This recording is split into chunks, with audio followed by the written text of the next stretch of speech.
வணக்கம் நண்பர்களே.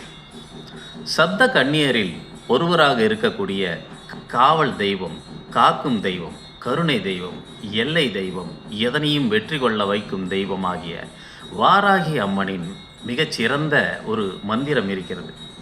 அதை தங்களுடன் சிறிது பகிர்ந்து கொள்ள இருக்கிறேன். சக்தி வாய்ந்த இந்த மந்திரத்தை தினமும் உச்சரிப்பதால் வாழ்க்கையில் நிறைய வெற்றிகள் கிடைக்கும்.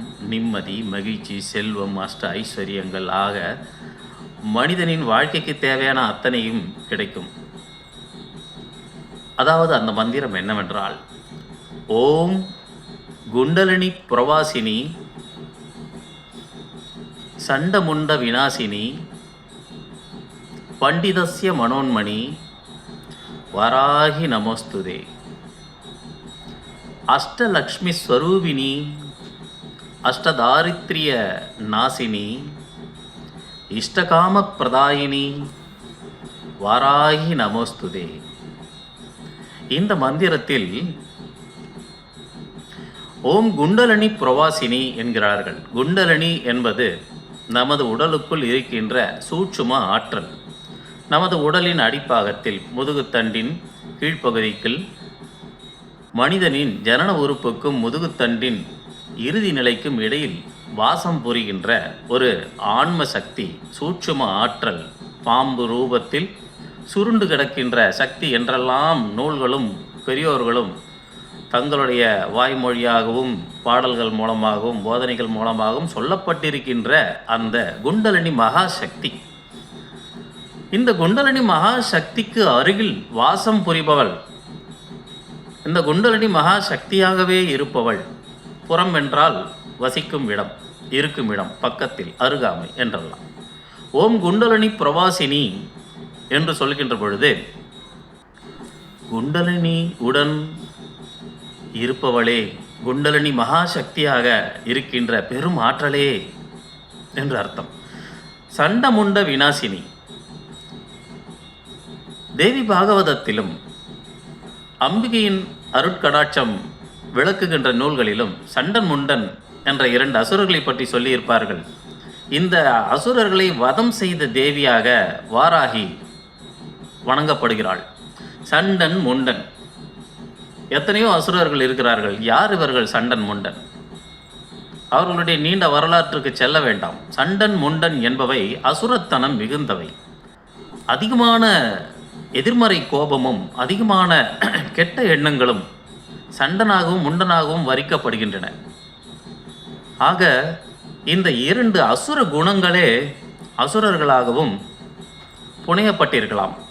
ஆக சண்ட முண்ட விநாசினி என்று சொல்லுகின்ற பொழுது அதிகமான தேவையில்லாத எதிர்மறை கோபமும் கெட்ட எண்ணங்களையும் அழிக்கக்கூடிய மகாசக்தி வாராகியே என்கிறார்கள். பண்டிதஸ்ய மனோன்மணி. பண்டிதர்கள், படித்தவர்கள், கற்றறிந்தவர்கள், ஞானஸ்தர்கள் வாழ்வின் அத்தனை தாத்பரியங்களையும் நிலையாமையையும் உணர்ந்து முக்தி பெறுவதற்கான அருளாற்றல் நோக்கி சென்று கொண்டிருக்கின்ற, பிறரையும் வழிநடத்தி செல்லுகின்ற அத்தனை பேரும் பண்டிதர்கள். இந்த பண்டிதர்களின் மனோன்மணியாக இருக்கின்ற தெய்வமே. மனோன்மணி என்பது பல பொருள் கொடுக்கக்கூடியது. இது மணி என்பதால் கண்ணில் பார்க்கக்கூடிய ஒரு மணியாக சொல்லப்படுவது அல்ல. இது சப்த சக்கரங்களில் ஒன்றான இந்த நெற்றிப்பொட்டில் இருக்கின்ற ஆக்கினை சக்கரத்தில் வெளிப்படுகின்ற மகா அக்னி ஜுவாலை சக்தி. இது ஒரு மணியாக உருவகப்படுத்தப்படுகின்றது. இந்த ஆக்கினையில் வெளிப்படுகின்ற மகாசக்தி, ஞானத்தின் சக்தி, முக்காலத்தை உணரக்கூடிய சக்தி, இது மனோன்மணியாக இந்த மந்திரத்தில் சொல்லப்படுகிறது. ஆகவே பண்டிதஸ்ய மனோன்மணி வாராகி நமோஸ்துதே. இப்படி இருக்கின்ற வாராகி தெய்வமே உன்னை வணங்குகின்றேன் என்கிறார்கள். அடுத்ததாக அஷ்டலக்ஷ்மி ஸ்வரூபிணி. அஷ்டலக்ஷ்மிகள் நமக்கு தெரியும். தனலக்ஷ்மி, தானியலக்ஷ்மி, சந்தானலக்ஷ்மி, கஜலக்ஷ்மி, விஜயலக்ஷ்மி, வீரலக்ஷ்மி, தைரியலக்ஷ்மி, வித்யாலக்ஷ்மி. இந்த அஷ்ட லக்ஷ்மிகளின் ஸ்வரூபமாக இருக்கக்கூடிய வாராகி தெய்வமே உன்னை வணங்குகின்றேன். செல்வத்துக்கு ஒரு கடவுள், கல்விக்கு ஒரு கடவுள், வீரத்துக்கு ஒரு கடவுள் என்றெல்லாம் இனம் பிரித்து வழிபடுவது நமது வழக்கம், ஆன்மீக வழக்கம். ஆனால் மனிதனின் வாழ்க்கைக்கு தேவையான அத்தனை செல்வங்களையும் குறிப்பிடுகின்ற இந்த அஷ்டலக்ஷ்மிகளின் சொரூபமாகவே இருக்கின்ற வாராகி தெய்வமே உன்னை வணங்குகிறேன் என்று இதற்கு பொருள். அடுத்ததாக அஷ்டதாரித்ரிய நாசினி. செல்வம் செல்வாக்கு மனிதர்களுக்கு தேவையில்லாதவை தரித்திரம். தரித்திரம் என்பது பற்றாக்குறை, இல்லாமை, கஷ்டத்தை கொடுக்கக்கூடியவை. அந்த அஷ்ட தரித்திரங்கள் என்ன?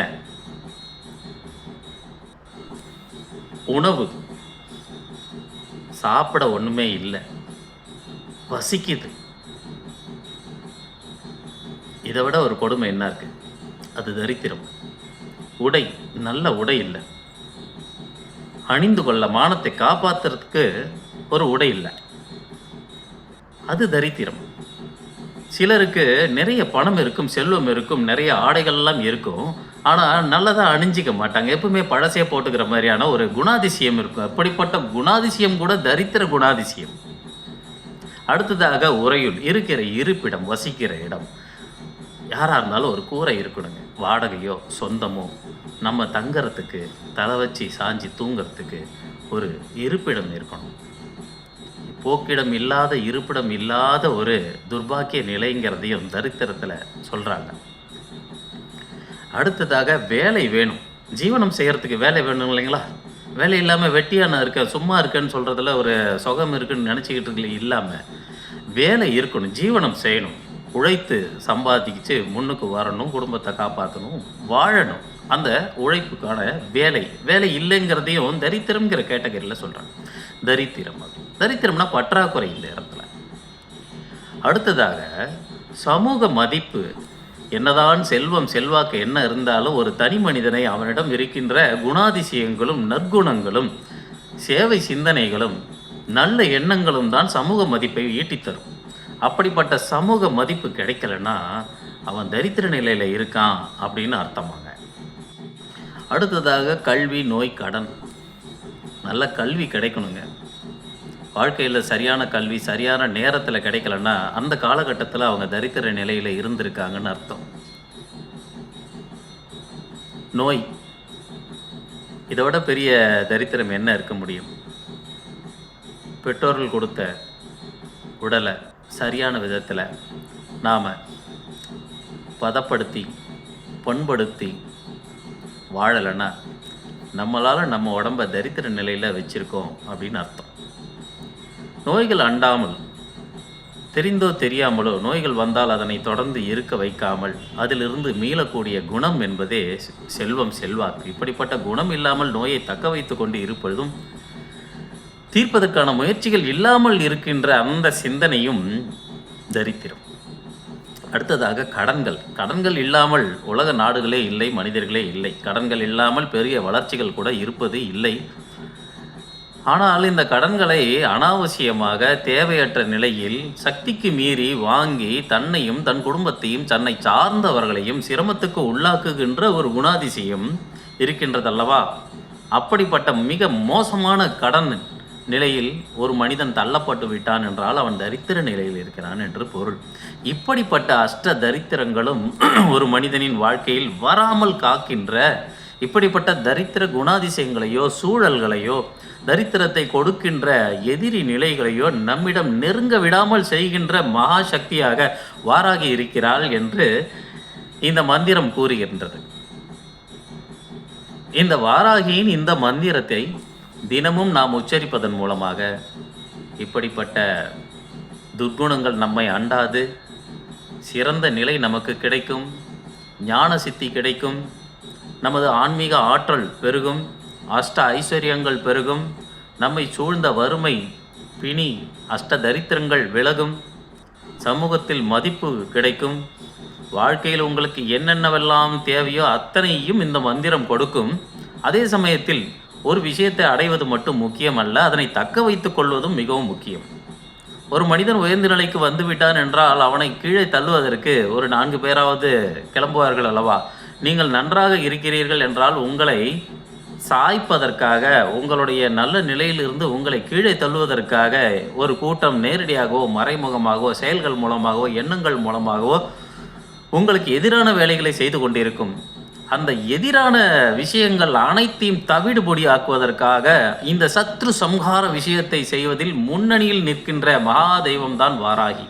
ஆகவே இப்படிப்பட்ட வாராகியின் கருணையை நாம் பெறுவதற்கு இந்த மந்திரத்தை சொல்லி இதன் அர்த்தத்தை முழுமையாக உணர்ந்து வாராகியை தினமும் வழிபட்டு வந்தால் நம் வாழ்வில் வராத செல்வங்களெல்லாம் வந்து சேரும். ஓம் வாராகி நமஸ்துதே. நன்றி, வணக்கம்.